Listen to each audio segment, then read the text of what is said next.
우리는 신앙생활을 하는 그리스도인들입니다. 그래서 우리는 좋은 교회를 찾으려고 합니다. 그런데 어떤 교회가 좋은 교회인가요? 어떤 교회가 정말로 교회다운 교회일까요? 여러분들도 한번 진지하게 생각해 보시기 바랍니다. 어떤 교회가 교회다운 교회인가요?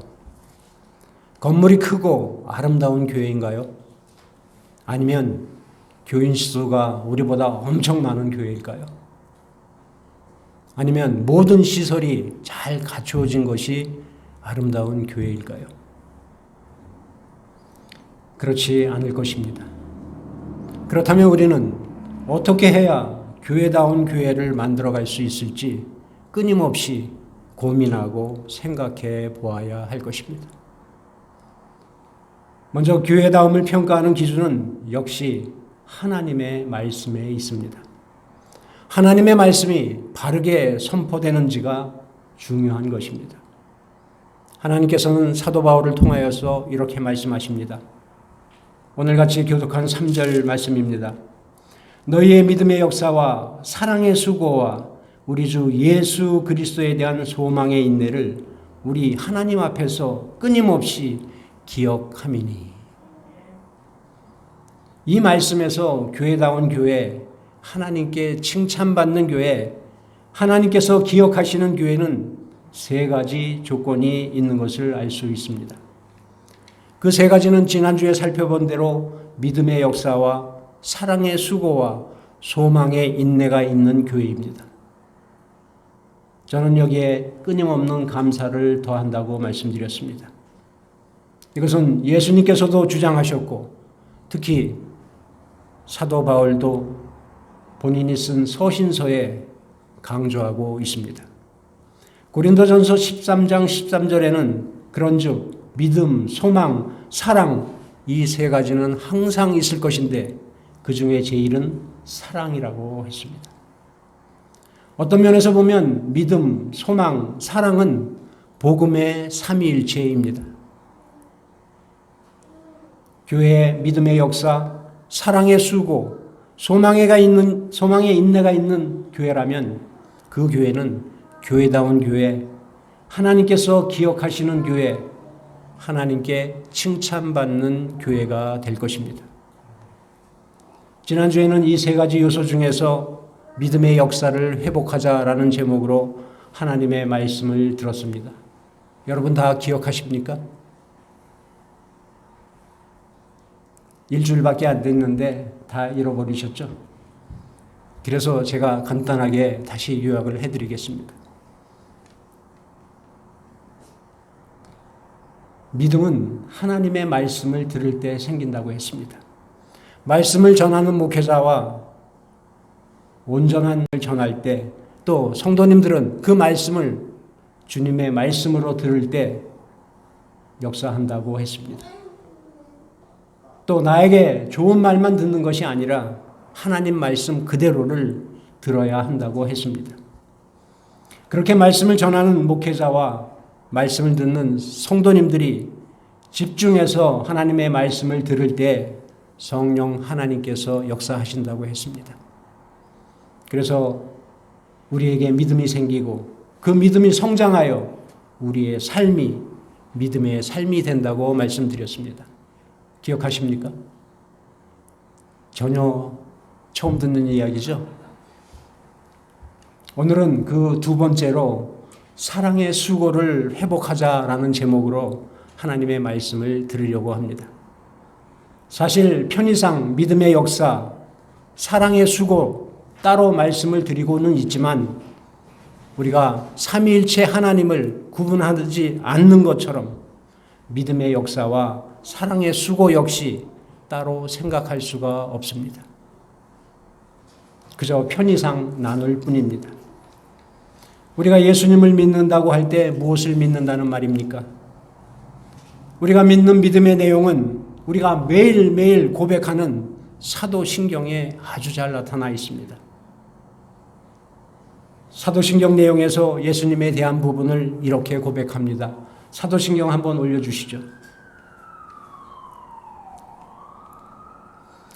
나는 그의 유일하신 아들 우리 주 예수 그리스도를 믿습니다. 그는 성령으로 잉태되어 동정녀 마리아에게 나시고 성육신을 말씀합니다. 본디오 빌라도에게 고난을 받아 십자가에 못 박혀 죽으시고 예수님께서 십자가에 죽으심을 말씀하고 있습니다. 장사된 지 사흘 만에 죽은 자 가운데서 다시 살아나셨으며 부활하심을 말씀합니다. 하늘에 오르시어 전능하신 아버지 하나님 우편에 앉아 계시다가 승천하심을 말씀합니다.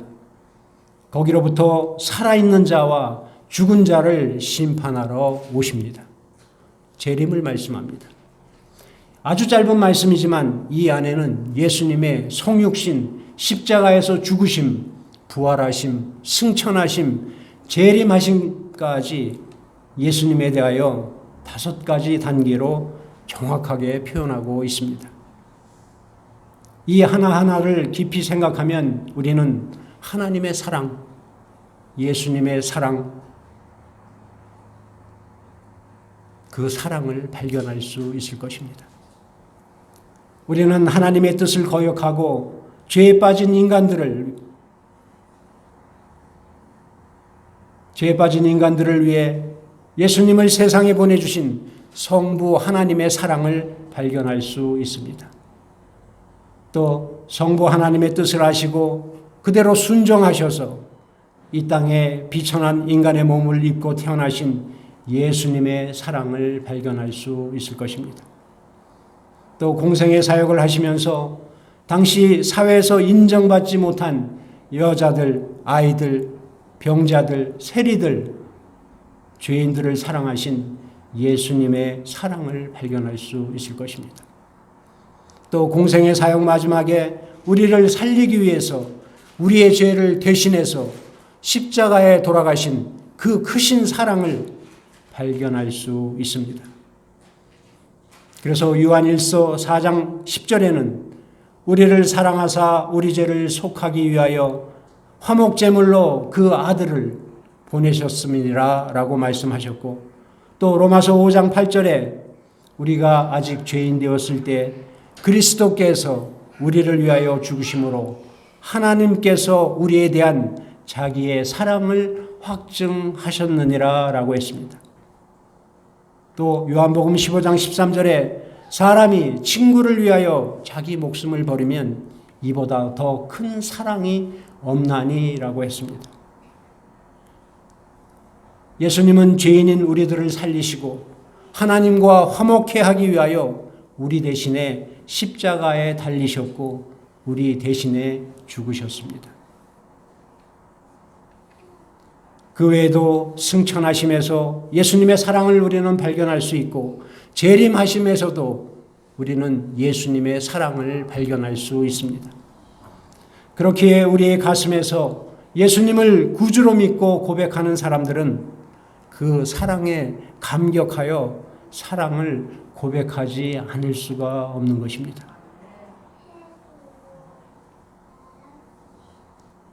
여러분들은 어메이징 그레이스라는 곡을 잘 아실 것입니다. 이 곡은 아프리카 노예 상인이었던 잔 뉴턴이 사랑의 예수님을 영접한 후에 자신의 죄를 회개하고 고백한 내용 그대로입니다. 나 같은 죄인 살리신 주 은혜 놀라워 잃었던 생명 찾았고 광명을 얻었네. 큰 죄악에서 건지신 주 은혜 놀라워 나 처음 믿은 그 시간 귀하고 귀하다. 이제껏 내가 산 것도 주님의 은혜라. 또 나를 장차 본향에 인도해 주시리. 거기서 우리 영원히 주님의 은혜로 해처럼 밝게 살면서 주 찬양하리라. 사실 이 고백은 잔 뉴턴 한 사람만의 고백이 아닐 것입니다.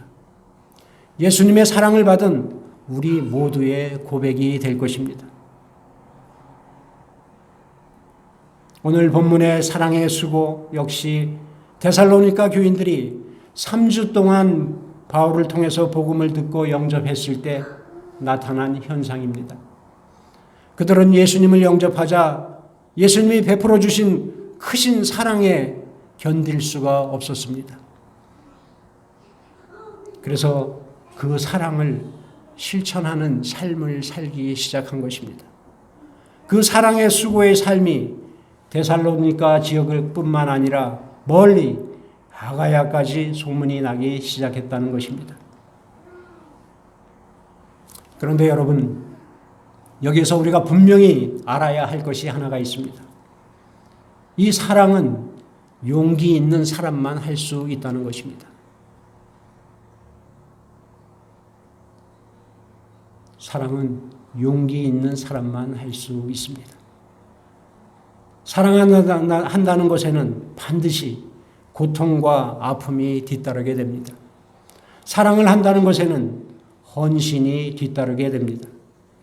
사랑을 한다고 하면서 고통과 아픔이 뒤따르지 않고 헌신이 뒤따르지 않는다면 그것은 진정한 사랑이 아닐 것입니다.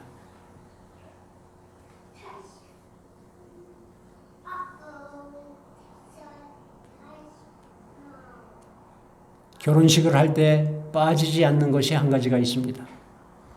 주례를 서신 분은 신랑 신부에게 묻습니다. 힘들 때나 아플 때나 어려울 때나 사랑을 잃지 않고 함께 견딜 수 있느냐고 물어봅니다. 누구나 다 예라고 대답을 합니다. 그러나 삶을 살면서 때로는 다투기도 하고 때로는 그 사랑을 잃어버리고 싸우기도 합니다.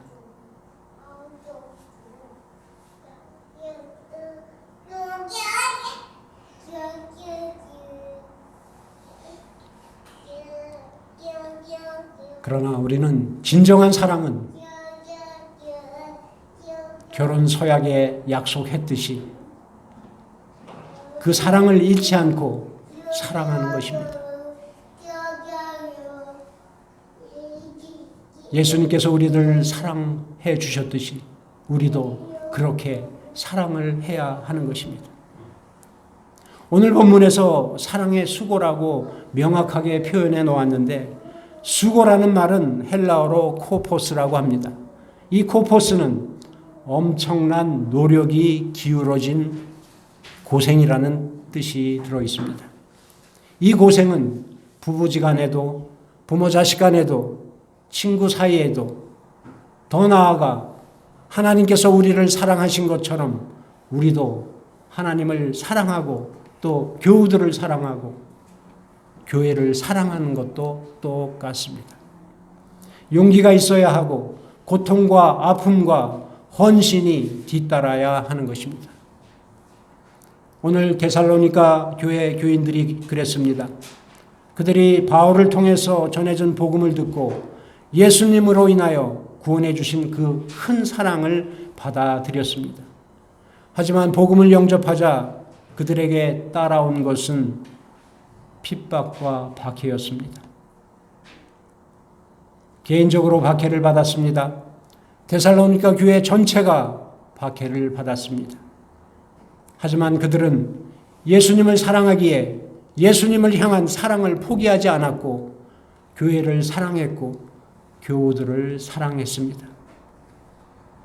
오늘 우리들도 주님의 사랑을 받은 사람들로서 그 사랑을 실천하는 용기 있는 사람들이 되시기를 바랍니다. 그렇다면 그 사랑의 수고가 어떤 역할을 하는지 두 가지만 살펴보겠습니다.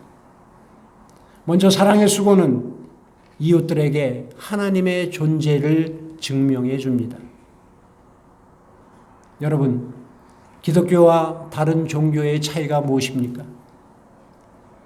다른 종교들은 자신들이 믿는 신들을 형상해 놓았습니다.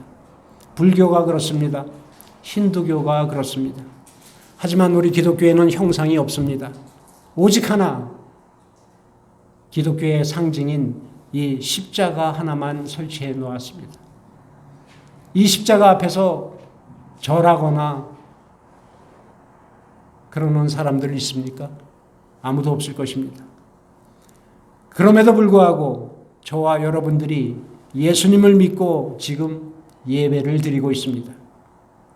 우리 눈에 예수님께서 보이시지 않는데 어떻게 예수님을 믿으십니까?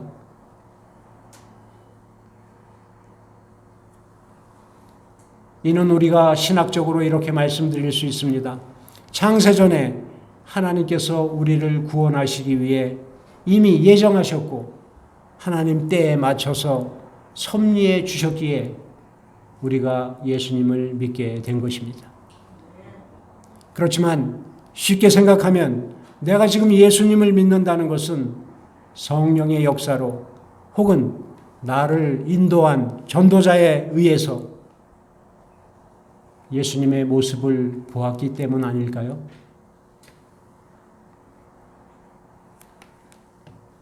그렇습니다. 우리도 우리의 눈으로 직접 하나님을 보고 믿지는 않았습니다. 성령의 역사로 누군가의 모습에서 예수님을 보게 되었고 그래서 믿기 시작했을 것입니다. 그분이 우리의 부모님이 될 수도 있고 또 자신을 인도한 인도자일 수도 있고 목회자일 수도 있고 또 내가 존경하는 사람이 될 수도 있을 것입니다.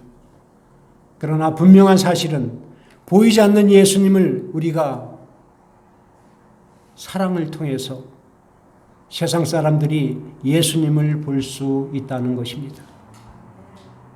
그래서 요한일서 4장 12절에도 어느 때나 하나님을 본 사람이 없으되 만일 우리가 서로 사랑하면 하나님이 우리 안에 거하시고 그의 사랑이 우리 안에 온전히 이루어지느니라. 또 마태복음 5장 16절에 이렇게 말씀하십니다. 이같이 너희 빛이 사람 앞에 비치게 하여 그들로 너희 착한 행실을 보고 하늘에 계신 너희 아버지께 영광을 돌리게 하라.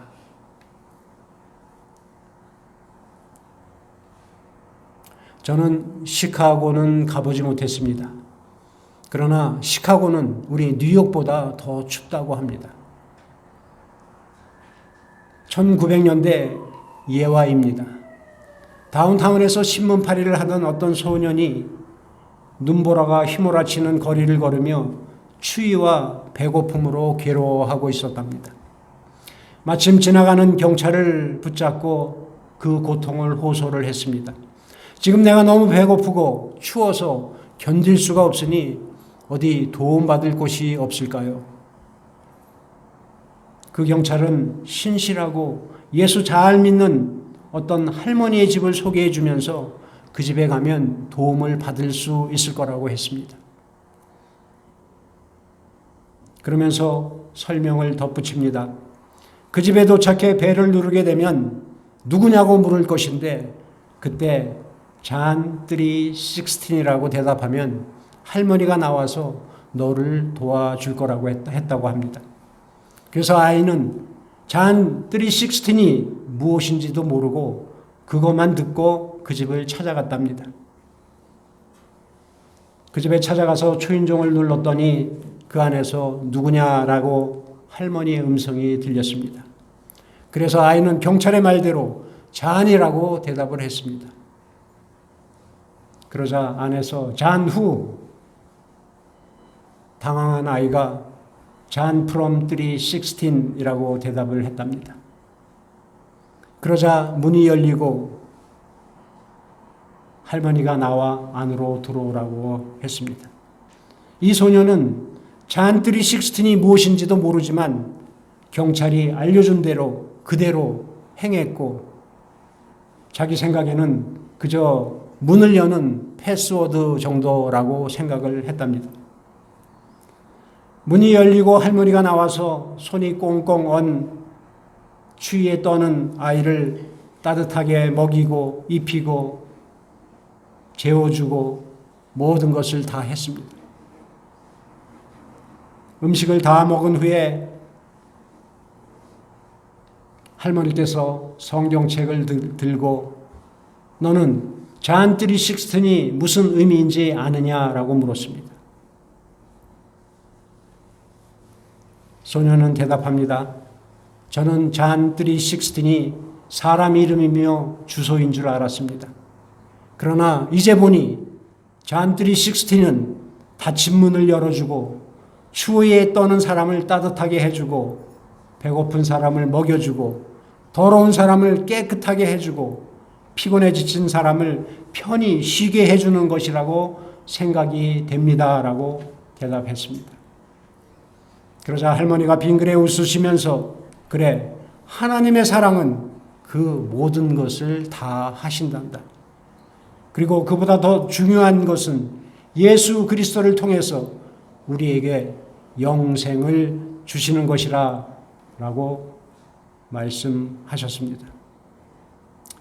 이때 이 소년이 복음이 무엇인지, 존 3:16이 무엇인지 깨닫게 되었다는 말입니다. 이 스토리는 미국의 많은 교회나 쉘터에서 그들의 사역으로 하고 있는 킹스테이블 혹은 오병이어 사역, 또 뉴욕에는 주님의 식탁 선교회, 이런 것으로 사역이 점점 번져나가 홈리스 사역을 태동시킨 이야기라고 합니다.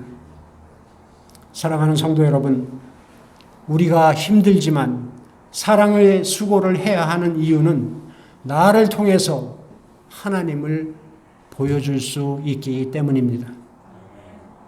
이제 저와 여러분을 통해서 세상 사람들이 하나님을 볼 수 있도록 사랑의 수고를 회복하는 저와 여러분이 되시기를 바랍니다. 두 번째, 사랑의 수고는 복음의 통로가 됩니다. 다시 말하면 사랑의 수고가 교회의 부흥을 가져온다는 말입니다. 우리가 잘 알듯이 한국교회가 최고의 영성과 영향력을 나타냈을 때 그 당시를 분석해 보면 그때에는 많은 성도들에게 사랑의 수고가 있었음을 알 수 있습니다. 한국에 온 많은 선교사님들, 한 영혼을 사랑하는 마음을 가진 그 선교사님들을 통해서 그 수고가 복음을 전하는 통로 역할을 한 것을 우리는 잘 알고 있습니다. 당시 선교사님들은 왜 가난하고 못 사는 남의 나라에 와서 가장 천대받고 멸시받는 병자들과 그들의 상처를 씻어주고 약을 발라주고 먹을 것을 주고 기도해 줍니까? 도대체 그 이유가 무엇입니까? 라고 물었을 때 그들은 예수 그리스도의 삶과 사랑과 치유의 역사를 들려주며 복음을 증거했습니다. 그 선교사님 한 분 한 분의 사랑의 수고로 인하여 수많은 사람들이 복음인 예수님을 영접하게 되었습니다. 그렇게 우리 한국교회는 지난 2000년 기독교 역사상 가장 빠른 부흥을 이루었고 세계 최고의 교회를 탄생시키게 된 것입니다. 저는 아직 가보진 못했지만 사랑의 교회가 어마어마하다고 합니다. 그것이 진정 하나님 앞에서 자랑거리가 될런지는 모르겠지만 아무튼 한국에서는 가장 아름답고 큰 교회로 알고 있습니다. 바라기는 이제 우리의 사랑의 수고도 복음의 통로가 되기를 원합니다. 우리가 받은 사랑을 우리도 흘려보내서 믿지 않는 많은 영혼들에게 예수님을 보여주고 그들에게 복음의 통로가 되는 역사가 있기를 바랍니다. 지금 이 시대가 필요로 하는 교회는 사랑의 수고를 회복하는 교회입니다. 하나님께서는 사랑의 수고를 하는 교회를 찾고 계십니다. 하나님께서는 사랑의 수고를 하는 교회가 되기를 원하십니다. 그 교회가 바로 우리 뉴욕 선교로 교회가 될 수 있도록 사랑의 수고를 아끼지 않는 저와 여러분이 되시기를 주님의 이름으로 간절히 축원드립니다.